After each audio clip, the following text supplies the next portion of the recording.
Good afternoon, everyone. Thank you for joining me today. This is a tough time for everybody, and as we continue to deal with the COVID-19 pandemic, we remember the health and well-being of Manitobans is going to continue to be our top priority. It's a global health pandemic. It's a financial pandemic too, and we have been at the forefront in supporting both frontline healthcare workers and others in the social services, as well as offering direct supports, approaching now $500 million in direct supports to the Manitoba small business community and others that are impacted by the economic meltdown that we are currently experiencing. We've also announced yesterday the $45 million program to show some appreciation to our seniors and to recognize the situation that they face, one of the most stressful, I think, in Manitoba history for our seniors. Our Help Next Door Manitoba portal has seen over 6,000 Manitobans sign up from close to 170 communities now across the province, offering assistance to those in need, including our senior population. And we've also now been notified that one other province will be joining in, but we were the first to offer mental health support programs in-home to those experiencing stress in this difficult and challenging time. That'll be announced later this week, but we expect other provinces to follow as well. This is an excellent service and an important one at a time of great stress to many Manitobans.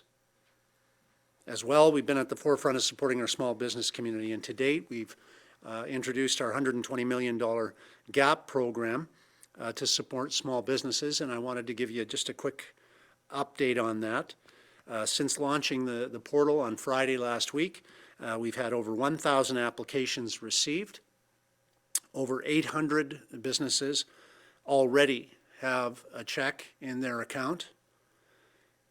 And that turnaround time and the wait times, which have been incredibly short, means we're not only saving our applicants time, but we're helping them to get back on their feet as soon as possible and get ready for the recovery that we all hope and pray is coming. In addition, in terms of supporting our young people, we recently announced the Summer Student Recovery Plan, and that is a wage subsidy program with an investment of, we believe, approximately $120 million. Of course, it'll depend on applications, and we hope and encourage young people to be involved. We encourage small businesses to be involved too in hiring young people through the next few weeks and months to assist them in finding employment in the private sector or in nonprofit sectors. And I would say again to our charitable sector, to our nonprofits, that this is a program for you also if you would like to encourage and hire young people this summer to assist them in pursuing their education, for example. This funding will allow employers to receive up to a 50% subsidy, up to $5,000 per student hired. And I think that there is no doubt that for many of us in Manitoba, we wouldn't be where we are if it wasn't for the opportunities we were given to have meaningful summer employment. And so I encourage those who are wanting to go on to pursue post-secondary education also to look for opportunities to find work, and this program should assist you in doing so. In addition, I should mention that we are deferring repayment of loans at this time, and this is of course previously announced, but I say again, this is important for our students. Our Manitoba Student Aid Program payments will be deferred. This will give students a much needed break as well from the debt burden that would be worsened by COVID-19. Today I want to announce something that I think will help us to go even further for our students and also support our post-secondary institutions. As Manitobans may know, we have had introduced as a government back in 2016 a matching program and beefed it up significantly for scholarships and bursaries. We want to announce today that we are going to be matching all funds raised by universities and colleges for that bursary initiative dollar for dollar. Our program previously was $1 of government support for each $2 raised by outside. We recognize that this year, and I had the privilege of serving on a foundation board for many years, it is a challenge for post-secondary institutions anytime to raise money for scholarships and bursaries. With the economy in the present state it's in, we expect that these challenges will not be less.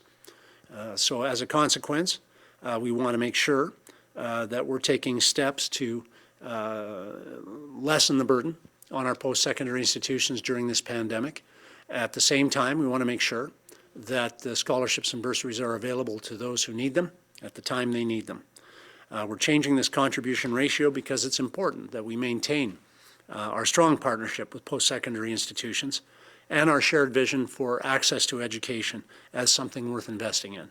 And as we all work together through this public health emergency, that's exactly what we plan to do. By changing the formula for this year only, temporarily matching contributions at the ratio of 1-to-1, we'll be able to ensure more financial support for students' educations amid those real fundraising challenges that will be faced by post-secondary institutions during this pandemic. It's necessary for us to step up for our students and for post-secondary schools with greater funding support during these uncertain times.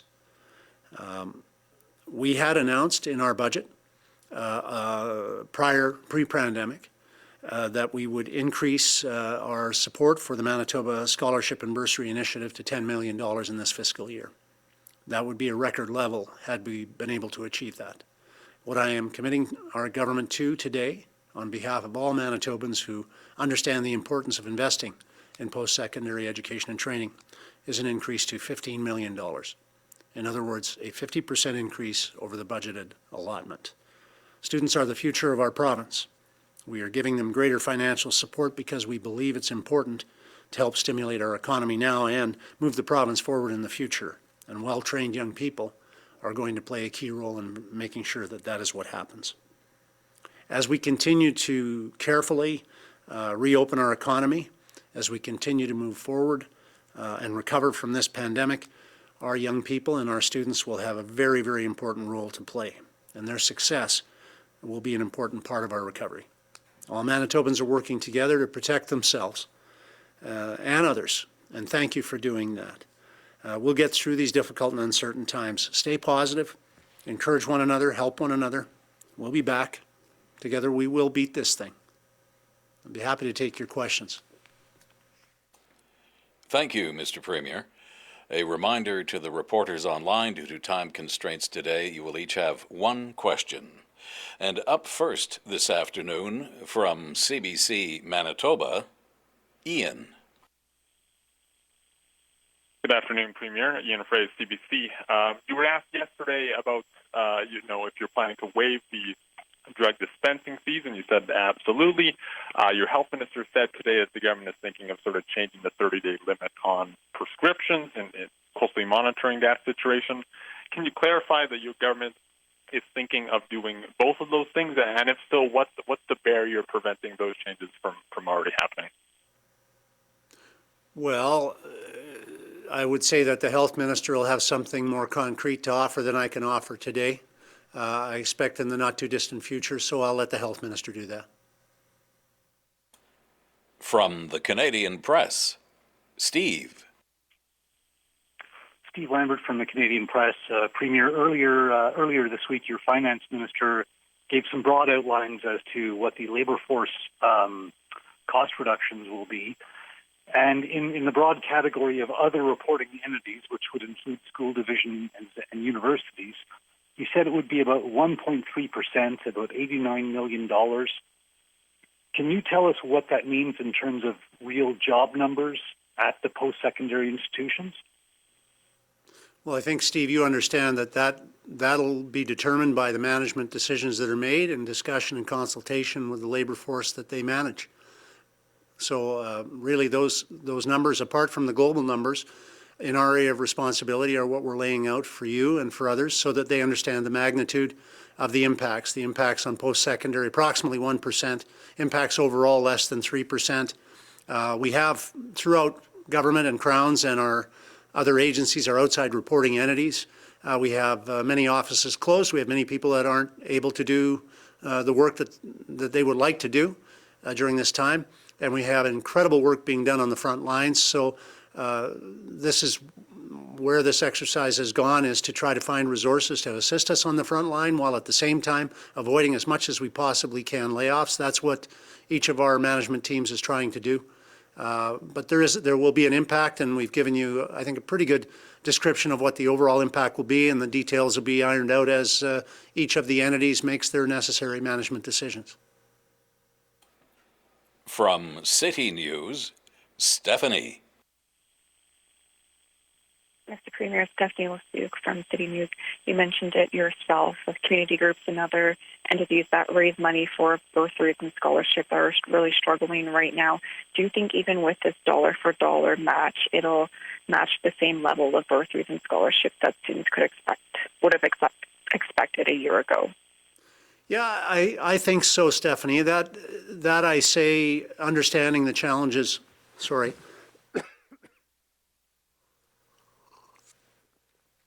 Sorry about that.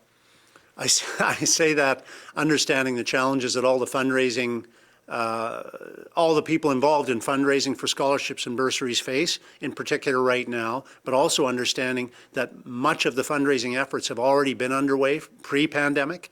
And so, yes, I think that there will be the ability to do this.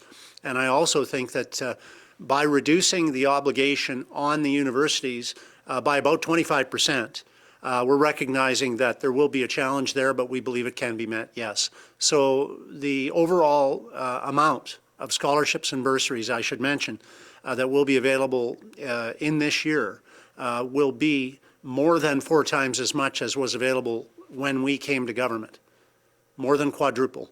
And I say thank you to the universities, the foundation, board members, and other fundraising efforts that people are undertaking. I say thank you to Manitobans for that.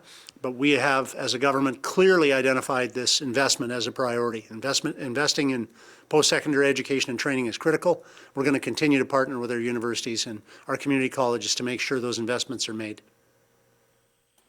From the Winnipeg Free Press, Larry. Premier Larry Cush at the Free Press. We've been hearing over the past day from a lot of Manitoba seniors who say that they plan to donate the $200 check they're going to receive because they don't need it.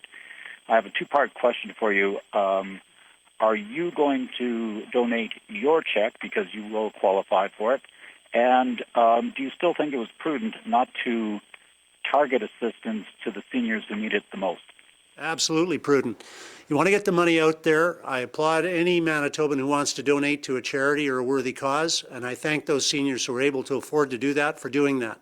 I'm proud of, and I think all Manitobans are proud of the fact that we've led the country in charitable donations since they started keeping the stat, so do that. But recognize that an income-tested program would have taken months to roll out, that the money wouldn't have been available to those who do need it, who are seniors who are in need right now. And good on those who want to donate it to charity. That's their option, and I thank them for doing that. And good for us for supporting the seniors who can't and aren't in a position to afford to do so as well. From Global, Brittany. Good afternoon, Mr. Premier. You spoke yesterday and said nobody has been laid off in government to this point in time besides those 1,200 or 1,300 MDLL workers, but we've spoken to unions that have seen 50-plus casual staff let go at the Art Gallery, 40 at the Manitoba Museum, upwards of 300 people in total that may not be directly on the provincial payroll, but are certainly dependent on the province for funding.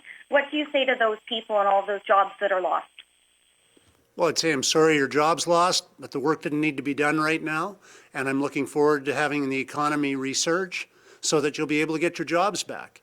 But I maintain that there are also, in our province, 250,000 people outside of government that have been impacted by this pandemic. 250,000 people, so don't expect that the government is going to continue to pay everybody 100%. We have been doing that, and I'm proud of the fact that we've maintained the payroll, the generous benefits, the pension for all our workers. But there are 250,000 of your friends and neighbors that are being impacted right across this province, and so a 2% impact on the public sector side is a reasonable accommodation and a balanced way to address the reality that we need to find more resources for the front line of healthcare right now. And the fact of the matter is, that we're not just going to be able to ask the private sector to come up with that money right now, because they're already paying an incredible price on the private sector side. From the Brandon Sun, Drew.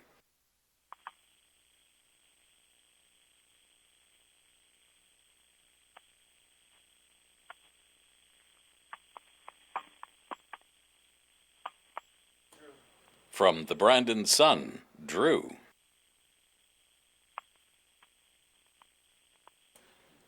We'll move on to the Winnipeg Sun and Josh. Good afternoon, Premier. This is Josh Aldridge with the Winnipeg Sun. There was only one bill brought forward today during the sitting, the Deprived Numbers Bill 213, the Personal Protective Equipment Reporting Act. It's calling for the stockpiles of personal protective equipment to be reported. Was this not done before, and what are the current stockpiles for personal protective equipment? Where are we in terms of availability to it for our frontline workers? Well, 2 points, Josh. I think every jurisdiction in the Western world is running up against the challenge of procuring personal protective equipment. We're not the only ones. We were the first to sign on with the federal government. We took immediate steps to not only do that, but to work with our people in Manitoba, as you know, to advance the production here of personal protective gear.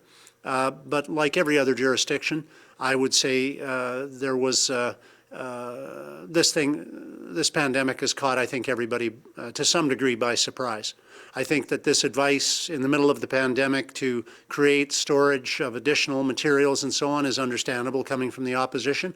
It's advice which I'm sure every other opposition party around the democratic world will be giving the government in hindsight. And I should mention it was advice that was given to the previous NDP government who failed to do it after the SARS epidemic some years ago as well. From CTV Winnipeg to Ria. Good afternoon, Mr. Premier. I had a question about schools. When they do, when students do return, possibly in September, will they be staggered? Will classrooms look different? Maybe some kids arrive one day and others arrive the next day because, as you've said before, physical distancing is very difficult in the classroom. I'm just wondering if anything like that is being looked at. Yeah, I'm sure there's all kinds of possibilities. I'm aware of some that are already being discussed and looked at. We'll follow the advice of our health experts in terms of how we are restructuring our schools. And I should also mention I've formed interdepartmental committees now that are already looking at ways that we can offer government services as well in the future more effectively while adhering to the social distancing and other requirements to maintain the health and well-being of all our people. And I would also mention we're looking at other options as well, some of which have been used to date for working remotely and working from home, for example, as well. So these are all on the table. And I would say I just actually had a very good discussion yesterday afternoon with Premier Kenney from Alberta on some of the initiatives that we're both taking. And we shared some ideas that we anticipate will be shared more broadly by other provincial governments going forward on how we can do a better job of offering services as we move forward and deal with the realities of this pandemic and its subsequent realities as well. Just say thank you to everyone. I apologize for not being able to take more questions today. I do have a couple of other things I've got to attend to right now. So thank you, everyone. Stay safe.